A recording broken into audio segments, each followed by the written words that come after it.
وسلم کی بعثت کے سے تعلق ہے کہ ہوالذی بعث فی الامیین رسولا، کہ یہ وہی رسول ہے جسے ہم نے امیین میں بھیجا تھا۔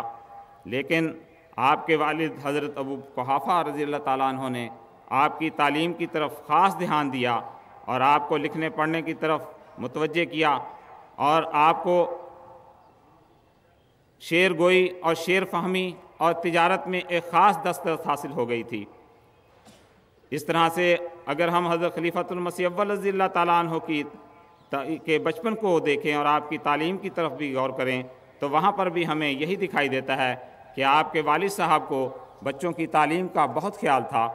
حضرت خلیفۃ المسیح اول رضی اللہ تعالیٰ عنہ بیان فرماتے ہیں کہ میرے باپ کو اپنی اولاد کی تعلیم کا بہت شوق تھا۔ مدن چند ایک ہندو عالم تھا، وہ کوڑی ہو گیا، لوگوں نے اسے باہر مکان بنا دیا۔ میرے باپ نے اس کے پاس میرے بھائی کو پڑھنے کے لیے بھیجا۔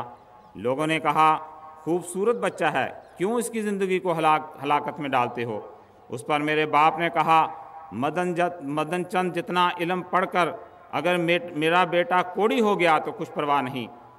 آپ کی تبحر علمی اور صوفیانہ اور عالمانہ شان کا اندازہ اس بات سے ہو سکتا ہے کہ آپ کے سر سید احمد خان صاحب سے بڑے اچھے تعلقات تھے۔ ایک مرتبہ آپ نے ایک خط جو ایک نواب صاحب کو لکھا اور وہ بدر میں شائع ہوا ہے، اس میں آپ نے لکھا ہے مجھ خاکسار کی یعنی حضور فرماتے ہیں کہ مجھ خاکسار کی سر سید سے خط و کتابت رہی۔ میں نے ان سے ایک بار کسی تقریب پر عرض کیا تھا جاہل علم پڑھ کر عالم بنتا ہے اور عالم ترقی کر کے حکیم ہو جاتا ہے، حکیم ترقی کرتے کرتے صوفی بن جاتا ہے، مگر جب صوفی ترقی کرتا ہے تو کیا بنتا ہے؟ قابل غور ہے۔ جس کے جواب میں سر سید نے کہا کہ وہ نور الدین بنتا ہے۔ سیدنا حضرت اقدس مسیح موعود علیہ الصلوۃ والسلام فرماتے ہیں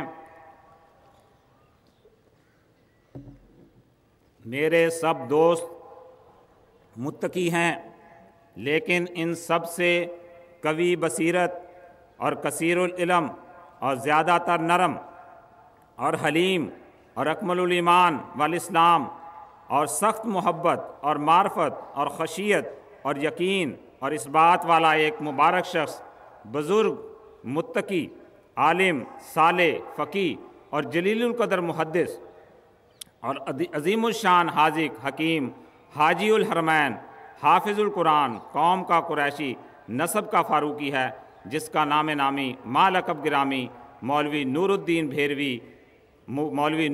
بھیروی ہے۔ اللہ تعالیٰ اس کو دین و دنیا میں بڑا اجر دے۔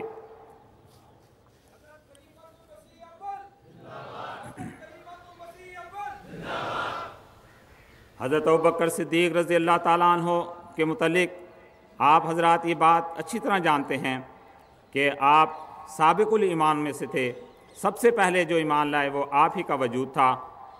زمانہ جاہلیت میں بھی حضرت ابوبکر صدیق رضی اللہ تعالیٰ عنہ کے حضرت رسول پاک صلی اللہ علیہ وسلم کے ساتھ گہرے تعلقات تھے۔ جب آپ کی عمر صرف 18 برس کی تھی تو آپ کو حضرت صلی اللہ علیہ وسلم کی رفاقت کا شرف حاصل ہوا۔ ارباب سیر میں بیان ہے کہ سرور دو عالم صلی اللہ علیہ وسلم اور حضرت ابوبکر صدیق رضی اللہ تعالیٰ عنہ کے مزاج و عادات اور خصائل اور اخلاق حیرت انگیز مشابہت تھی، ان میں حیرت انگیز مشابہت تھی، اور حضرت ابوبکر صدیق رضی اللہ تعالیٰ عنہ کے اخلاق حضرت محمد مصطفیٰ صلی اللہ علیہ وسلم کے اخلاق کے عکس جمیل دکھائی دیتے تھے۔ حضرت صلی اللہ علیہ وسلم پر جب نور نبوت کا ظہور ہوا تو آپ نے اہل مکہ والوں کو دعوت اسلام دی۔ اس وقت حضرت ابوبکر صدیق رضی اللہ تعالیٰ عنہ وہاں موجود نہ تھے، لیکن جیسے ہی حضور صلی اللہ علیہ وسلم کے دعویٰ کی خبر پہنچی تو آپ نے بلا تردد آپ کو قبول کیا۔ حضرت عائشہ صدیقہ رضی اللہ تعالیٰ عنہ بیان فرماتی ہیں کہ حضرت ابوبکر صدیق رضی اللہ تعالیٰ عنہ آپ کی ملاقات کے ارادہ سے گھر سے نکلے، اور یہ نبی علیہ السلام کے زمانہ جاہلیت ہی سے مخلص دوستوں میں سے تھے۔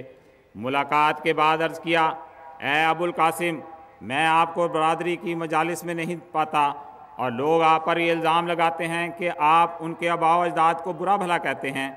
آپ نے فرمایا میں اللہ کا پیغمبر ہوں اور تمہیں اللہ کی طرف بلاتا ہوں۔ اتنا کہہ کر آپ فارغ ہی ہوئے تھے کہ صدیق اکبر اسلام لے آئے۔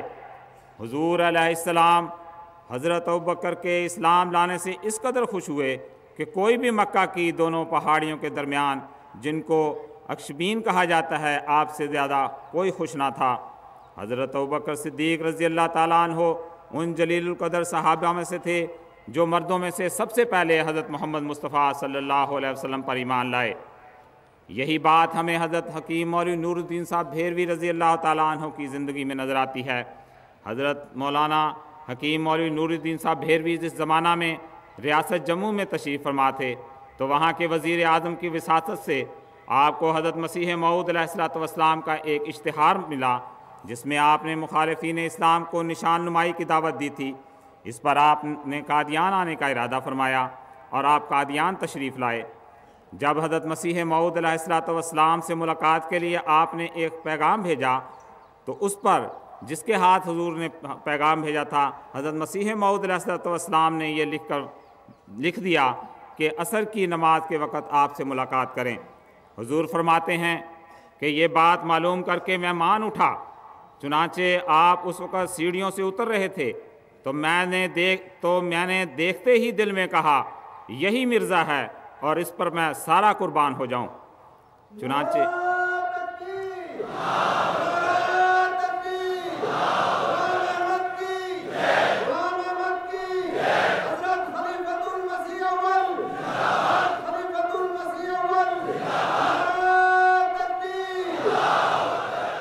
اس پہلی ملاقات کے وقت ہی سیدنا حضرت خلیفۃ المسیح اول رضی اللہ تعالیٰ عنہ نے حضرت مسیح موعود علیہ السلام سے فرمایا کہ آپ میری بیعت لے لیں، مگر حضرت مسیح موعود علیہ السلام نے فرمایا کہ میں اللہ کے حکم کے بغیر مجھے چونکہ ابھی تک خدا کی طرف سے حکم نہیں ہوا، اس لیے میں بیعت نہیں لوں گا۔ لیکن جب حضرت مسیح موعود علیہ السلام کو خدا تعالیٰ کی طرف سے بیعت لینے کا اذن حاصل ہوا تو 23 مارچ سن 1889 کو آپ نے بیعت کی۔ حضرت صلی اللہ علیہ وسلم نے حضرت ابوبکر صدیق رضی اللہ تعالیٰ عنہ کی فضیلت بیان کرتے ہوئے فرمایا، انی قلتو یا ایھا الناس انی رسول اللہ علیکم جمیعا فقلتم کذبتا وقال ابوبکر صدقتا، یعنی میں نے تم لوگوں سے کہا کہ تم سب کی طرف میں رسول ہو کر آیا ہوں، تم نے کہا یہ جھوٹ ہے، مگر ابوبکر نے تصدیق کی۔ بالکل اسی طرح حضرت مسیح موعود علیہ السلام پر ایمان لانے میں حضرت کے متعلق سے حضرت خلیفۃ المسیح اول رضی اللہ تعالیٰ عنہ کے متعلق اپنی کتاب اضالہ حام میں آپ فرماتے ہیں، انہوں نے ایسے وقت میں بلا تردد مجھے قبول کیا کہ جب ہر طرف سے تکفیر کی صدائیں بلند ہونے کو تھیں اور بہتیروں نے باوجود بیعت کے عہد بیعت فسخ کر دیا تھا اور بہتیرے سست اور متذبذب ہو گئے تھے، تب سب سے پہلے مولوی صاحب ممدوح کا ہی خاطی ساجز کے اس دعویٰ کی تصدیق میں کہ میں ہی مسیح موعود ہوں، قادیان میں میرے پاس پہنچا، جس میں یہ فقرات درج تھے، آمنا و صدقنا فاکتبنا مع الشاہدین۔ مالی قربانی کے لحاظ سے بھی ان دونوں صحابہ میں زبردست مشابہت دکھائی دیتی ہے۔ حضرت صلی اللہ علیہ وسلم نے ایک مرتبہ صحابہ کو صدقات کرنے کی تحریک فرمائی۔ اس وقت حضرت ابوبکر صدیق رضی اللہ تعالیٰ عنہ بہت مالدار تھے۔ حضرت عمر رضی اللہ تعالیٰ عنہ فرماتے ہیں کہ ایک روز حضور نے ہم لوگوں کو حکم دیا کہ ہم صدقہ کریں، اور حسن اتفاق سے اس وقت میرے پاس مال بھی تھا۔ میں نے اپنے جی میں کہا کہ اگر میں ابوبکر پر کسی دن آگے بڑھ سکتا ہوں تو آج کے دن اس پر سبقت لے جا سکتا ہوں۔ چنانچہ میں اپنا آدھا مال لے کر حضور کے پاس پہنچا۔ حضور نے فرمایا کہ تم نے اپنے گھر والوں کے لیے کیا باقی رکھا؟ میں نے عرض کیا کہ ان کے لیے باقی رکھ دیا ہے۔ آپ نے فرمایا آخر کیا باقی رکھا؟ میں نے عرض کیا اتنا ہی، اور حضرت ابوبکر جو کچھ ان کے پاس تھا لے آئے۔ آپ نے دریافت فرمایا اے ابوبکر اپنے گھر والوں کے لیے کیا چھوڑا؟ حضرت ابوبکر نے فرمایا میں نے ان کے لیے اللہ اور اللہ کے رسول کو باقی چھوڑا ہے۔